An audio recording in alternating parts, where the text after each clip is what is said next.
Hi guys, my name's Max and welcome back to my channel, and today I'm going to be doing my April and May wrap-up. So April and May I had some pretty big months, and I'm really excited because I joined in on the book Buddyathon this month and read a total of 2 books in the book Buddyathon, so that was very exciting. And I did that with the lovely Abby Lisi, the book lover, and I'll leave links to her channel down below. So I'll be wrapping up my book Buddyathon right at the end of this video, so stay tuned for that. But let's get started and talk about the books that I read in the month of April and May. The first book that I read in the month of April was A Darker Shade of Magic by V.E. Schwab, and I read this one on a buddy read with Erina from Erina Reads, so I'll leave links to Erina down below as well. You can go check her out. She's the best ever, so definitely go check out her channel. And I really enjoyed A Darker Shade of Magic. This is my first Victoria Schwab book, and I was excited to dive into this book specifically. And I gave this book a 3.75 out of 5 stars. I really enjoyed it. So A Darker Shade of Magic follows main character Kel, who is basically a world traveler, so he can go through different types of London. He is like the last of his kind who can transport himself. And there are 4 types of London: Black London, Grey London, Red London, and White London. This story follows him meeting Lila, who she thinks of herself as a pirate. And basically he's in trouble because he starts bringing things back through the different Londons and he's not allowed to do that.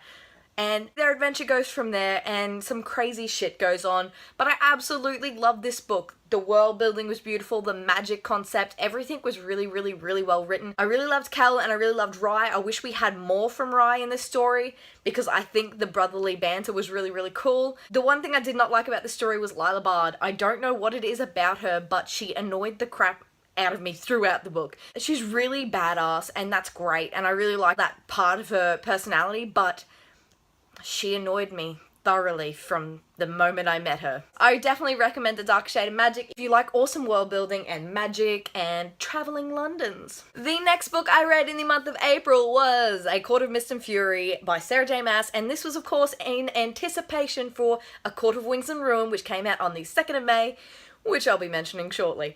I absolutely love A Court of Mist and Fury. I love everything about this book. My reread yet again gave it 5 out of 5 stars because I could not fault anything and I just love the characters. A Court of Mist and Fury takes off from what conspires in A Court of Thorns and Roses. Basically, we're following Feyre again, and I cannot really delve too much into the storyline because if you haven't read it, then awkward, you know? But I basically can say this was a perfect book that if you like just sexy characters and amazing friendship and cool adventures, then you would definitely want to pick up A Court of Thorns and Roses. But please keep in mind that this is marked as a young adult book, but I don't recommend it for very young readers. This would be more for your mature readers because there are sex scenes in here, and for people like myself, I loved every second of them, but for younger readers it's a bit inappropriate.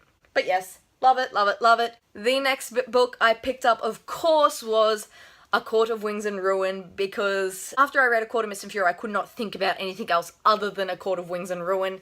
And it finally came out here on the 2nd, so I picked it up and enjoyed every second of this one as well. I gave A Court of Wings and Ruin 5 out of 5 stars, and yet again it follows Feyre on her adventures after A Court of Mist and Fury. A lot of people saying that this doesn't live up to the hype, but honestly, I loved every second of this book. I thought it was fast-paced and action-packed, and the characters were beautiful, and the character development in Court of Wings and Ruin was perfect. Feyre developed really nicely, and we got to see backgrounds to other characters, and yeah, it was really good. It was a really good conclusion. This is the last one that will follow Feyre and Rhysand's perspective. However, fingers crossed we see them in the next coming books because I will never have enough. Never. Now, straight after this, I went into the book Buddyathon, so I will leave those 2 books right at the ends, but straight after the book Buddyathon, I dived into some comic books, which I was really excited about.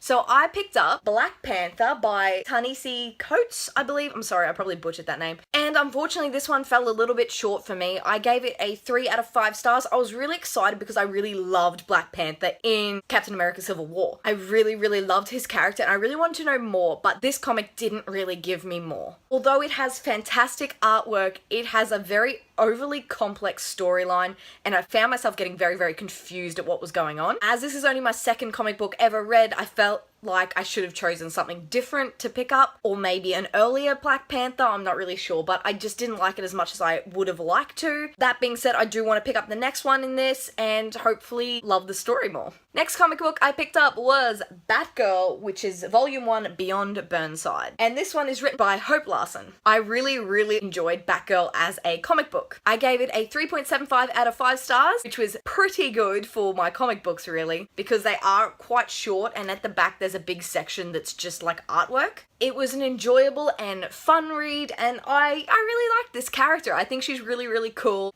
And we got to see a villain that I was really excited to see in this one, which was Poison Ivy. And yeah, it added something really cool to this book. I really want to continue these ones. I've also got Nightwing, which I need to dive into shortly. So just a really pretty good feel-good comic book. The next book I picked up was The Princess Saves Herself in this one by Amanda Lovelace, and if you've seen my review online, you know that I didn't really connect with this one. The Princess Saves Herself in this one is a story about a princess turned damsel turned queen. Overall, it was a pretty good book. I gave it 3 out of 5 stars, but I find myself really hard to connect with poetry books, specifically this one and Milk and Honey. Some people will say this is beautiful and uplifting, and it was, but it just wasn't for me, I guess. This book it's empowering, and specifically to empower women, whereas I feel like I'm already empowered without needing to read it. So I'm sure you will love this. If you like Milk and Honey, you will like this. It's just not one that connects with me as a reader. The next book I read was Queens of Geek by Jen Wild, and I have a full non-spoiler review for this one already, which I'll leave up there and down in the comments. I really enjoyed Queens of Geek. Queens of Geek follows 3 friends from Melbourne, Australia, going over to Supercon, which is basically like our Comic-Con. One of our characters is Charlie, who likes to stand out and who is a blogger, I believe, on YouTube, which is awesome. And then we follow our other main character, Taylor, who likes to kind of slide under the radar. She has some anxiety issues. She is also on the autism spectrum, and this book was amazing for diversity. But basically, as you can imagine, they go over to Supercon and some crazy shit goes down, and it's awesome. Charlie, who is in a movie and is trying to get over her ex-boyfriend, is basically thrust in the public eye and trying to show them that she doesn't need him and that she's happy without him.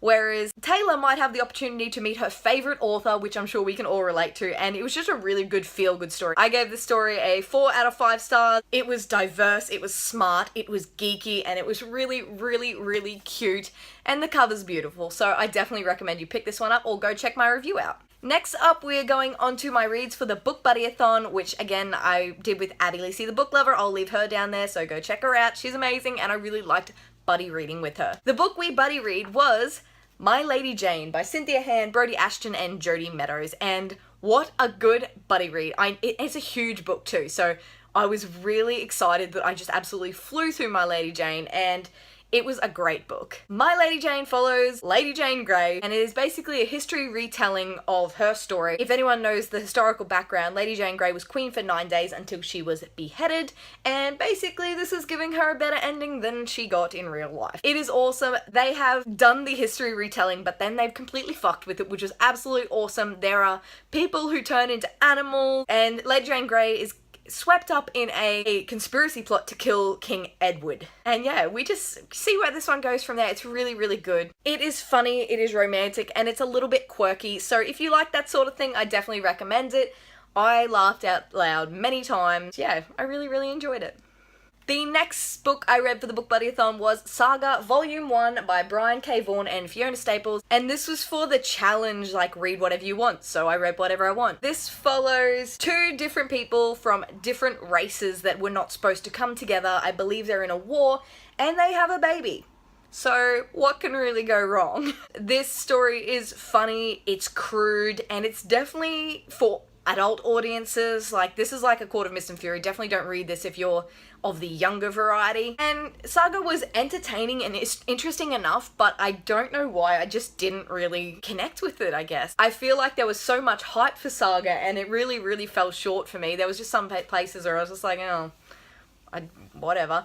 I will read on. I will read Volume 2 and see if I like it better, but I was really expecting something so much more than I got. I gave this book a 3 out of 5 stars. Like, I enjoy the colour and the artwork, but I didn't connect to much else. Sorry. I know Jade's probably sitting there like, what the heck, Beck? How dare you? Those are all the books that I read in the months of April and May, which I think I did pretty well considering I'm in the middle of exams at the moment. Hopefully I can read more in the coming months as uni will be finished on the 14th of June. So that is it for my wrap up today, guys. These are all the books that I read and I hope you enjoyed. If you liked this video, please give it a big thumbs up, subscribe if you'd like to see more or have not already, and talk to me down in the comments if you've read any of these or if you would like to, and tell me your thoughts. That is all. I'll see you guys really soon with a new video, and I hope you have a fantastic day. Bye!